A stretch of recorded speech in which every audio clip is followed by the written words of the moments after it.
So I thought I'd try to give you a bird's eye view of what I'm doing in this space and a review of the Ryobi and its capabilities and its inabilities. So I have had one failed crimp with the tool, and that was just because when I was connecting well actually, I'll just show you right here.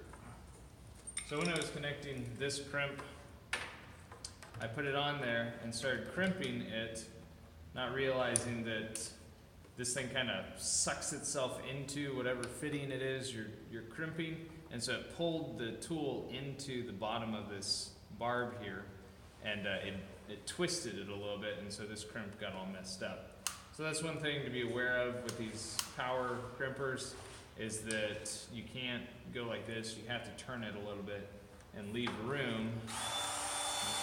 Okay, that's something else with these crimpers, is you have your finger back here and this button is pretty sensitive. Now they made it that if you just click it really quick, it won't crimp. But if you hold it for a second, I believe it's 1 second, then it'll do it. Yeah, it's about 1 second and it'll automatically start. So you gotta be careful with that as well, to keep your fingers off, which is kind of hard because, you know, they built it so you can reach it with like your ring finger. So you can, you know, use it one-handed, but at the same time, you know, it's a little finicky to hit that.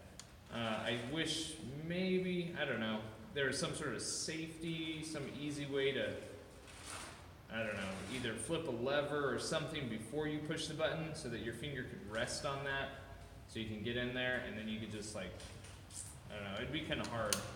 I mean, they made it about as easy as it can be. I guess I can't complain.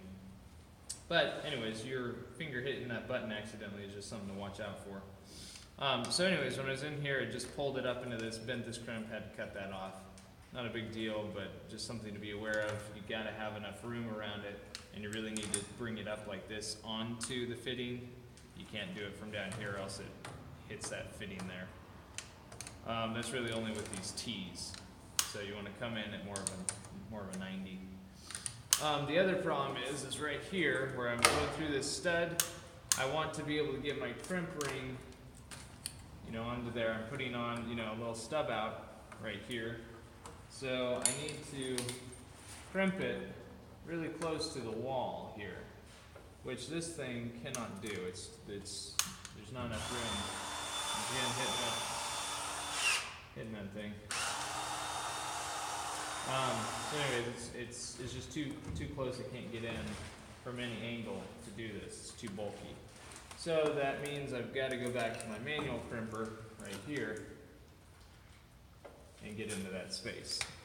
So the manual crimper will get into these types of spaces no problem, at least with a 1/2 inch. With 3/4 inch, it's a little bit more difficult, but not a big deal. I mean,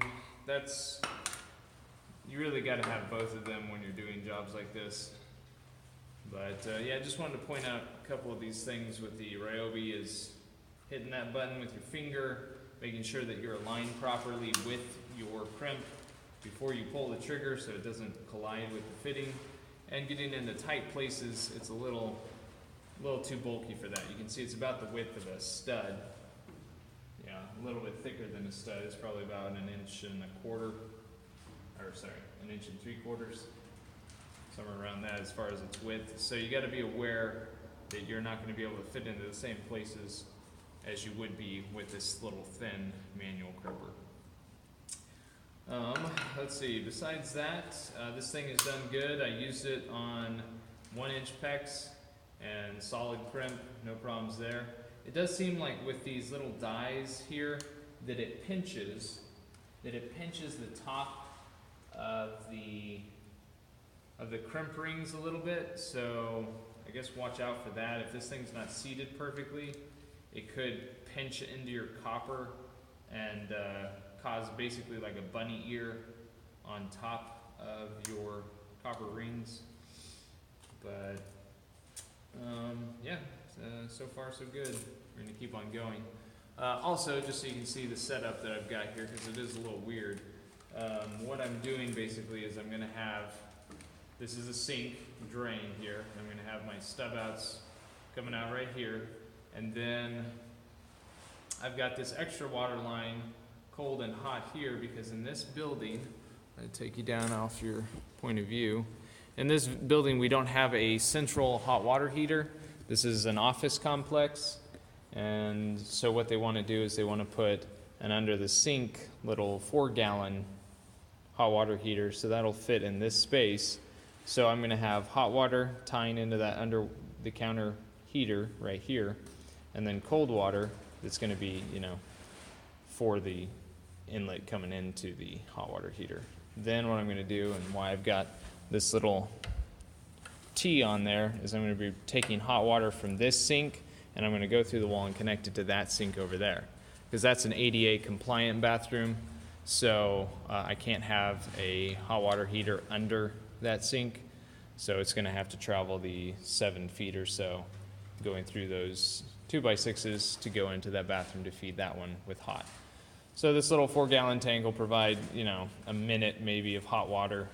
Well, probably a little more than that depending on the faucets, which is plenty for this little tiny bathroom and the use it's going to get.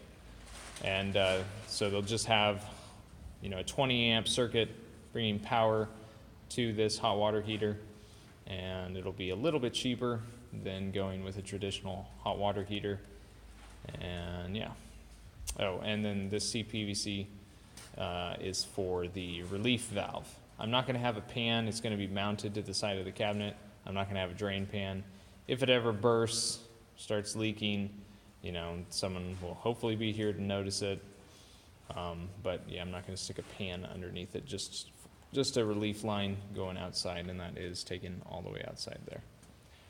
So that's the setup for this bathroom.